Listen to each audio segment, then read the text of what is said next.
Hello, friends. I'm here to talk to you about a very important subject, and it's love, or rather, I have it here as the heart and love. And the reason I'm bringing this subject up to you is because it's very important. Love. Love is a world renowned emotion. It's been heard about in every segment of our lives, from music, poetry, literature, movies, in day-to-day conversations.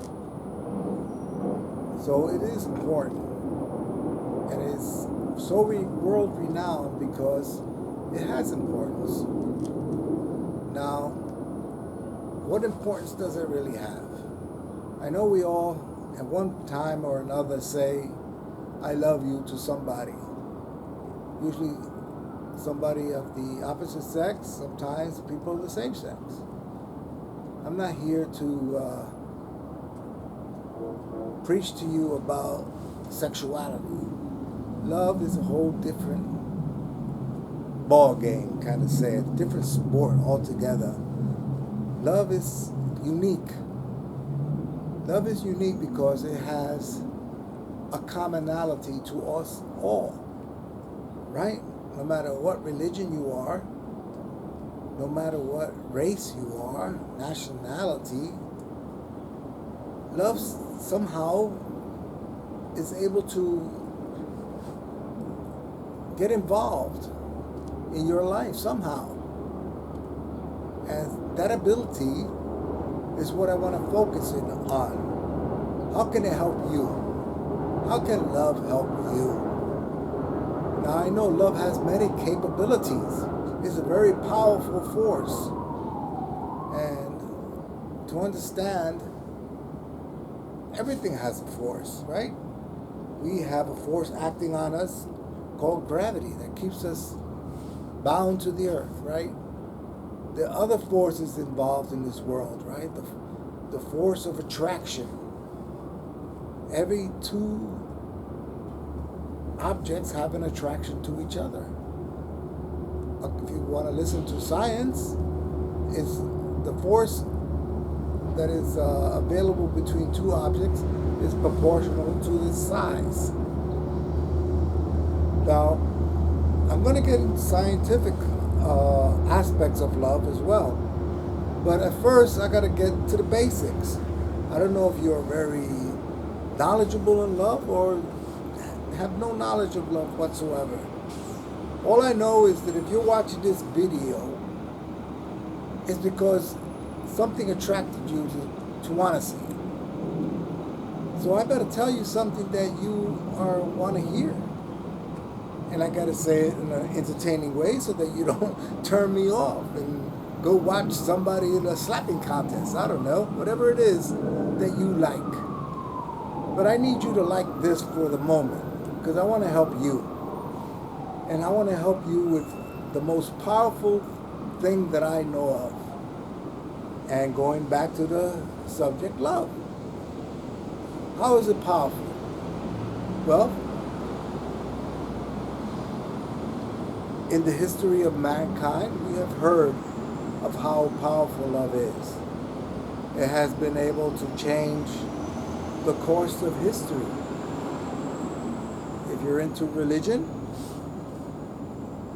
the love of one's creator is a very powerful force. If you love your spouse or attracted to a woman and there's feelings there, emotion, it's love that causes that attraction and that emotion. Now, how do we make that work for us? We know that there is this force called love. Now, if you don't understand what love is, and there's been many songs sung about how we don't know what love is, please tell me. Tell me what love is. Show me what love is. Well, we got to get into the basics of what love is. Love is a powerful force, as I said already 2 or 3 times. Now, love is something that is given to you. You didn't earn it. Our ancestors did not invent it. It's not a man-made thing. It has come from external sources, possibly external to this planet. And since it is, it has a will of its own. It has thoughts. It has desires. And it does have emotions as well. So, thinking of love as something that is alive and external to yourself is the basis of what love is. Love has decided to attach itself to humanity for whatever reason it has. And we can rely on love to work with us as we work with love. Now, if you've ever seen during Valentine's Day, you have definitely seen the correlation of the heart and the subject of love. Right? The heart is normally about here somewhere, and its main function is to pump blood around our body to keep us alive. Now, we know our thoughts are in our brain, but there is a correlation somehow of love and the heart. We say our heart has to be tender to receive love. Have you ever heard someone mention the word a hardened heart or broken heart? Love can't somehow navigate that. But a tender heart, a soft heart, an open heart, a happy singing heart is a place where love can be. So we have to focus on the heart before we can focus even on love. The heart is important to the connection of love. Our heart has to be right to want to receive love. You want to have love in you. That is the requirement, so to say, for love to work in you. Excuse the airplanes, but I'm outside in New York City, and you will hear airplanes fly by. Okay. So the heart is this place that love can dwell in. I've heard a few songs that specifically say these things. I heard a Earth, Wind, and Fire song the other day, and it talks about in the heart there's a place where love can dwell. And that is so accurate, I think, that it merits being mentioned. There is a place in our heart that love can dwell. As long as you haven't closed it off and banished love from it, love can dwell there. Now you should make it as best of a place for love to reside in your life. Because love has many, many benefits. Love has the ability to make you happy, to make you feel content, to make you feel worthwhile, to make you feel like there is nothing you can do with love in that heart. It could also share what's inside of you with others. It also can forgive the worst, forgive the word bastard or undesirable person that you know, and allows that to be wiped clean and start again and find a new person in that person that you forgave. That's a lot for love to do. And it can do that and more. It has the ability to, under the right conditions, I would imagine, to heal someone, to restore the sight to the blind, the hearing to the deaf, the voice to the dumb, can restore heart functions, to stave off cancer and diseases of all kinds in the body. It has the ability to see hope where there is no hope, to see friends where you don't see friends, to see accomplishment when you work together with same like-mindedness. Because I'm going to tell you one important thing about love, and that is that love is additive. If I bring my love to a situation, so let's say, and my spouse, lover, friend, and they bring their love with them, and there's a situation that we need to overcome, our love together can bring more to a situation than my love alone. That is an important thing, that we can add our loves together and overcome greater obstacles. That is something, isn't it? Another aspect of love that perhaps you are aware of, I hope you are, but if you aren't, is that as you spread your love, love has no recourse or has no other answer but that to return with greater love. The more love you give, the more love returns to you. That is a dynamic of love that I can't explain. But once you know about love, you will understand that to be truth, a fact. The more you love, the more love comes around and surrounds you. Your circle of people that have love will grow. And people that have love will be attracted to you and your love. Love is very attractive. You won't push love away when you see it, unless your heart is where, I hate to say this, but not good. Good tends to want to be around goodness. Matter of fact, love is goodness. You could equate the two, love and goodness. You can equate the two.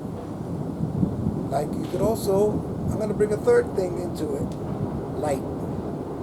Light is something that is a very powerful force. It might be the same force. I'm not here to explain that at this moment. But love is another component that works with the heart. And when you let light into your heart, love will follow. That is, I can't prove it here right now, but I will endeavor to prove it. Excuse me, I have lanternflies being attracted by my love, and they wanna attack me. But I'm not gonna let them attack me. I'm gonna let them be among me. Just like you in your love. You're going to allow things that are going to try to attack you, and you're going to allow them to be around you. And hopefully you can affect their energy to a positive, loving, lighthearted, emotional presence that can be felt by those that want to harm you, that those that want to not see you do good. Because as we all know, there are people in this world that don't want you to do well. They don't want to see you to be happy. They don't want your heart to be full with love. They don't want to see you to be successful. No, or not as successful as they are. So if they're lingering in a bad place, they want to kind of keep you right there in your bad place to keep them company in their bad place. But you go, no, that's not what I'm going to do. I want to bring them that are not in a bad place to my place. My place where I am doing good, where I have a light-hearted place for love to be, where I have light, and I want to bring that light to them. That's your attitude, and that's where the heart comes in. You can't have that kind of attitude if the heart ain't right. Your heart has to be right. So we got to work on your heart. We got to work on your heart to be right.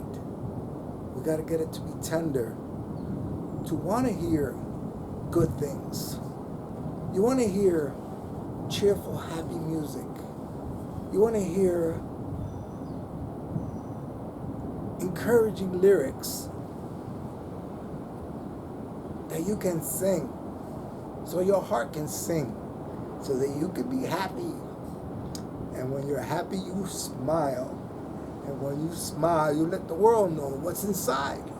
There's no secret about what's inside, because your smile and your presence will show it. Now, I have said quite a few things, some profound things. Hopefully you can absorb it all. But I know, as myself, and what I'm attracted to when I watch videos, that sometimes if it's not exciting and it's not entertaining, I will go and look for the next thing. Now, I don't want to keep you too long. I want to keep your interest up. I want to keep your heart light. I want to keep your kind of wanting to learn more about the subject I'm talking about. And the only way that's going to happen if I keep you coming back and turning on my video. So for now, I'm going to name my videos The Heart and Love. Now, it's hard to be noticed. I won't even attempt to say that I know how YouTube algorithms work. But however they do work, I have an expectation that you will beat the algorithm somehow and turn on these videos. Because I'm going to go deeper into what love is from my knowledge. I'm sure there are people that have greater knowledge than I, and God bless them. I hope that they use their knowledge and their knowledge of heart and love and do a good job with it. Because I'm going to do my best to do the best job that I can do. Hopefully a lifetime high for myself. I'm not a young man anymore, as you can tell. And I will not tell you my age, but I guess you can guess. But I have come to a point in life where I know that love is important, and it will help us kind of heal our collective hearts. Because there is a problem in our society where we're not tolerant of each other. We don't want to hear each other. We have a different point of view, and our point of view is all that matters. And we can't be shaken from our point of view, which is understandable, because usually that's how we're taught. To know what you know and stick by it. But I'm going to try to change that a little bit. Because imagine, there are certain things that people from around this world know, and the people from other parts of the world know as well. And we can somehow come to a same table and negotiate. One of those subjects is mathematics, right? Mathematics is something that is pretty much the same everywhere you go. The rules for math, simple addition, multiplication, division, algebra, calculus, and so on, are pretty much universally accepted as what is.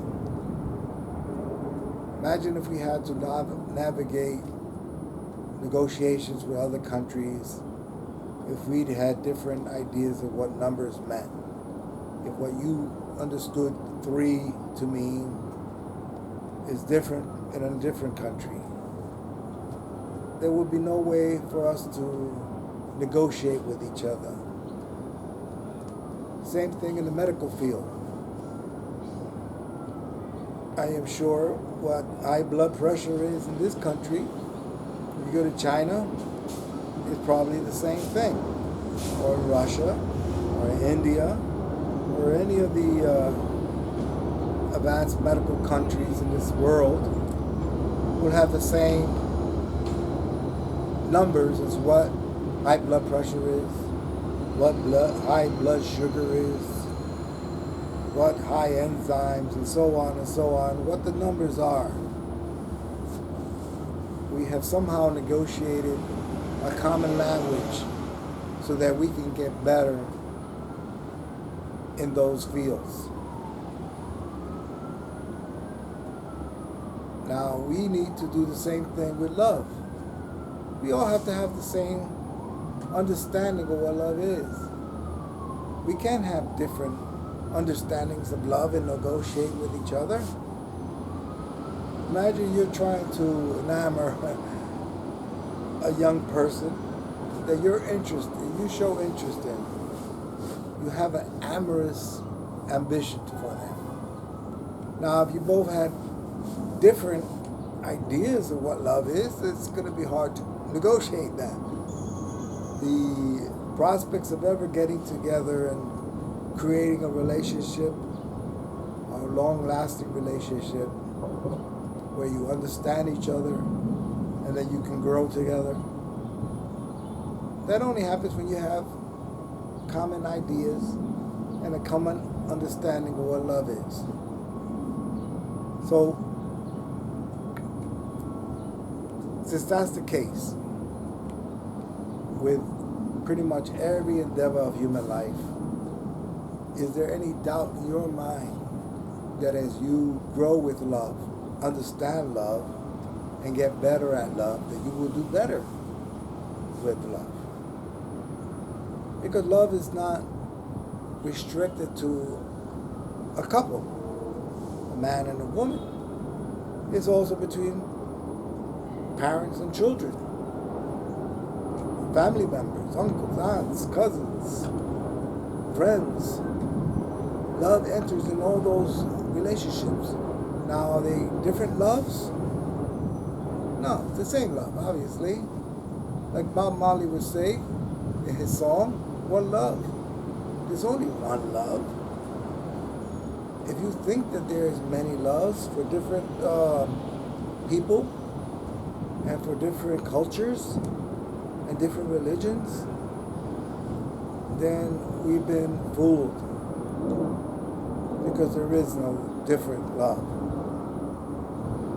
For a person here in the United States, in New York City, that says they love their God, they mean the same thing as a man in China that says that they love their deity, or in India, loving their deity, or in Tibet,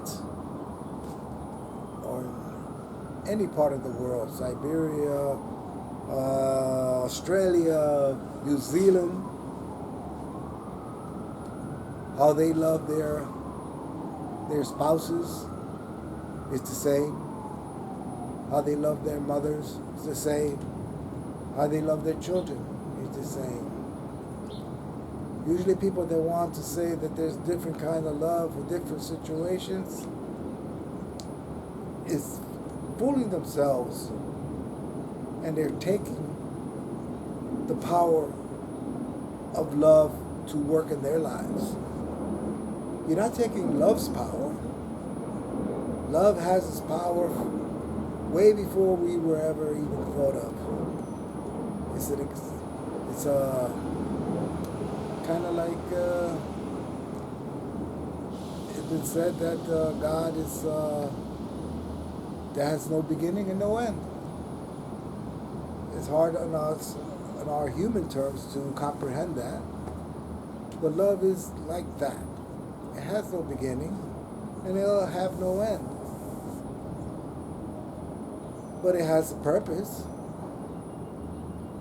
and it decides who it wants to associate with, and it decides who it wants to help. So I think I take it as far as I'm going to take it today. Hopefully we will come back to